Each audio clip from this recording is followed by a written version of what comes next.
Secretary, in January, an opinion article in The Hill was written by 3 VA psychologists with over 40 years of clinical experience. And it was titled, "The VA is Abandoning Women Veterans' Rights for Gender Identity." The article pointed out that single-sex spaces within the VA, those ensuring bodily privacy, such as bathrooms, exam rooms, and medical exam areas, can now be accessed by males who self-identify as women. Now, we have just made an incredible investment in the VA facilities across the nation because of the growing population of females within the veterans community. And so I really don't understand, so that we were making all this investment to try and make them feel comfortable, to make them feel more welcomed into the veterans facilities, why we would now be opening these exact same facilities to males who are identifying as women. Are you aware of a letter that I wrote about this topic with Representative Crane back on February the 12th? I am aware of your letter. I'd have to refresh my memory if I've responded to you yet, but I know that we're working that. I also know that when I saw the report in the newspaper, I also reached out to VHA to make sure that they were talking to our clinicians across the system, and our commitment to all of our vets is that they get care in a safe environment, that they feel safe, and I have every expectation, in fact, it is my conviction that we ensure that for veterans. And we're not just talking now about the veterans and their level of comfort to make sure that our female veterans can come into these facilities and feel inviting, okay, right, and feel safe about it. But the article was published. One of the psychologists, direct reports, delivered a memorandum removing her from her role as a psychologist. The psychologist was pulled away from her patients for approximately 1 week after being reinstated. There's no question this resulted in disruption of care for her patients. And one of the other psychologists who wrote the article was kicked out of the VA chat and was previously prevented from supervising students for his opposition to DEI initiatives. You said at a press conference when asked about the article, "We do not require our employees to choose between their conscience and their career." We don't. And so that is the case, 365, 24/7. That is a noble goal. However, these employees did speak their conscience, and they were punished. There seems to be a little bit of a disconnect between the words and what has happened to these employees. Are you aware of the retribution that these employees have faced?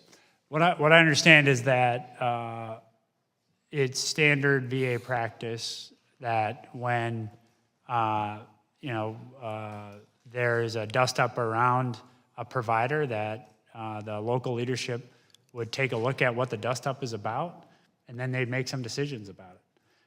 That's, as I understand it, what happened in this case. As your question suggested, the provider went back to patient care within a week.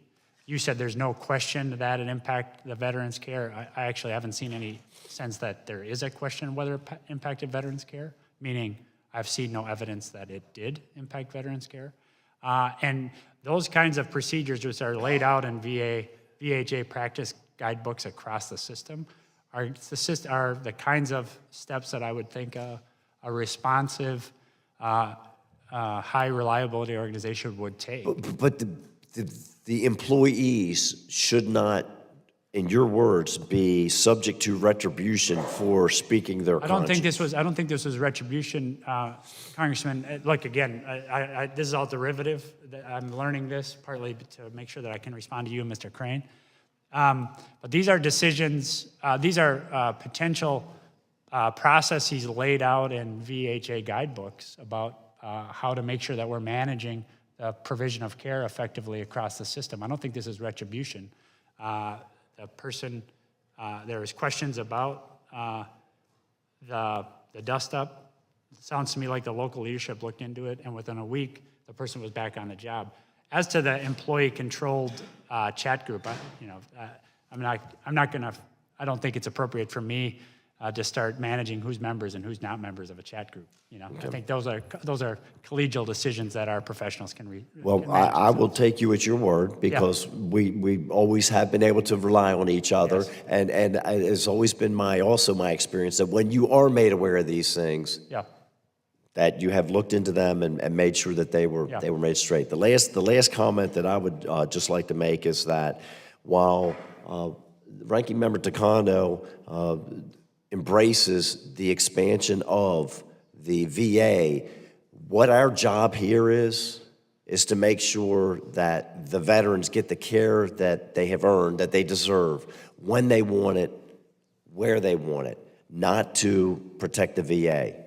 It is not to protect the VA. It is to make sure that the veterans get the care that they have earned and that they deserve when they want it, where they want it. And I assure you, when you're dealing in urban areas, it is a lot easier for the veterans to slip into a VA facility than it is in Montana, where we have 100,000 veterans that are dispersed across 145,000 square miles, and they are heavily dependent on the community care in order to make sure that they're being taken care of.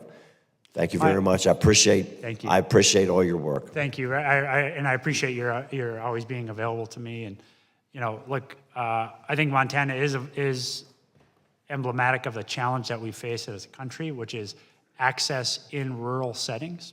I've spent time in many of your districts asking these same questions. I suggest that among organizations making investments in rural settings, few rival the amount of dollars that VA itself is investing in rural settings, and I think that's important. And part of that is based on our belief that rural veterans deserve access to the highest quality care too, right? And so this is also why we're working with DOD and even now with U.S. Department of Agriculture to make sure that we have high quality care sites available to veterans across the 140,000 miles? 145,000 square miles. It's a little bigger in Minnesota, but not that much. Thank you. I yield back, Mr. Chair. Thank you.